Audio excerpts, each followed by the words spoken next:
Assalamualaikum warahmatullahi wabarakatuh. Perkenalkan, nama saya Nadia Herunisa dari Prodi PAI kelas 1M. Di sini saya akan menjelaskan tentang ilmu hadis riwayah dan ilmu hadis diroyah dan sejarah perkembangannya. Sebelumnya kita harus tahu apa itu ilmu hadis. Secara umum, pengertian ilmu hadis adalah al-qawaidul mu'arifatu bihalir rawi wal marwi, yaitu kaidah-kaidah yang mengetahui keadaan perawi dan yang diriwayatkan. Ilmu hadis itu membahas tentang sanad dan matan. Kenapa sanad? Karena di dalam sanad ada perawi yang menyampaikan hadis. Apa yang dibahas di dalam sanad? Para perawi itu yang sifat-sifatnya seperti apa? Apakah mereka orangnya baik, adil, dan jujur? Dan apa yang dibahas di dalam matan? Yaitu redaksi hadisnya. Apakah redaksi hadisnya ada kejanggalan dalam periwayatan? Ilmu hadis dibagi menjadi dua, ilmu hadis riwayah dan ilmu hadis diroyah.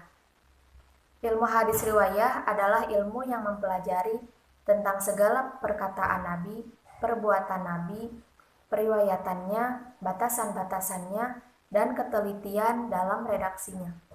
Jadi objek pembahasannya dalam hadis riwayah yaitu diri Nabi sendiri, dari segala perkataan, perbuatan, dan persetujuan. Dan apa itu ilmu hadis diroyah? Hadis diroyah adalah ilmu yang mempelajari tentang hakikat periwayatan, syarat-syaratnya, macam-macamnya, hukum-hukumnya, keadaan para perawi dan syarat-syaratnya, macam-macam periwayatan, dan hal-hal yang berkaitan dengan periwayatan. Jadi objek pembahasannya penelitian, sanad, dan matan. Setelah sanad dan matan diterima atau ditolaknya. Kapan hadis itu diterima? Apabila sanadnya bersambung, matannya tidak ada kejanggalan, dan perawinya adil. Maka hadis itu akan diterima.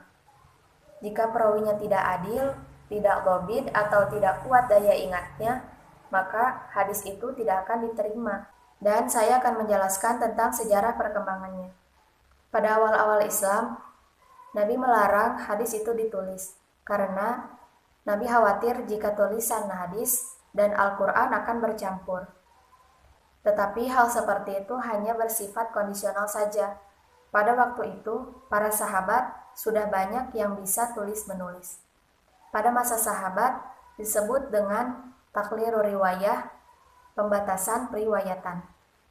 Pada masa sahabat ini, hadis-hadis belum dibukukan karena para sahabat fokus kepada pembukuan Al-Quran.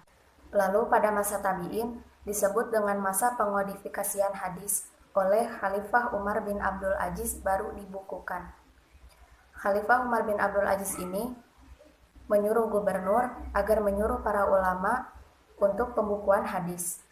Nama yang pertama kali membukukan hadis atas instruksi khalifah yaitu Muhammad bin Muslim bin Syihab Az-Zuhri.